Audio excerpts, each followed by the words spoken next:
Good morning បងបងស្មាននេះបានហូបបាយហូបអីហើយនៅបងបងសម្រាប់ខ្ញុំហូបហើយឯងបងបងឥឡូវនេះខ្ញុំមកឆ្លើយតបនឹងខមមិនបងប្រុសពីរនាក់បងប្រុសទី1គាត់ខមមិនថាម៉ូតូរបស់ខ្មែរឈ្មោះអត់ពីរោះសោះហើយបងប្រុសទី2ក៏គាត់ខមមិនតបទៅវិញថា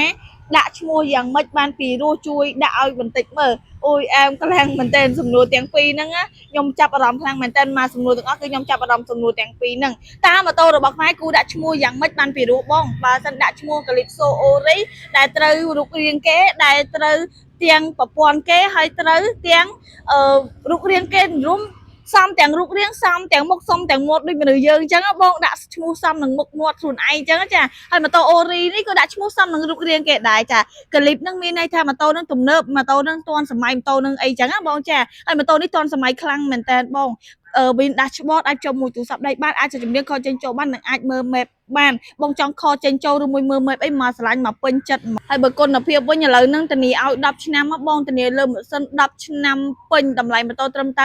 1580តែប៉ុណ្ណោះបងចង់សាកប្រើម៉ូតូរបស់ខ្មែរកុំភ្លេចទៅទុំរត់ហាងលលយតាម page ឬមួយតាមលេខទូរស័ព្ទខាងក្រោមដែលខ្ញុំដាក់នឹងបានបងឥឡូវហ្នឹងពោមាន promotion ទៀតបងចាប់រង្វាន់ផងថែមកាដូផងអូយ promotion ច្រើនខ្លាំងមែនតើ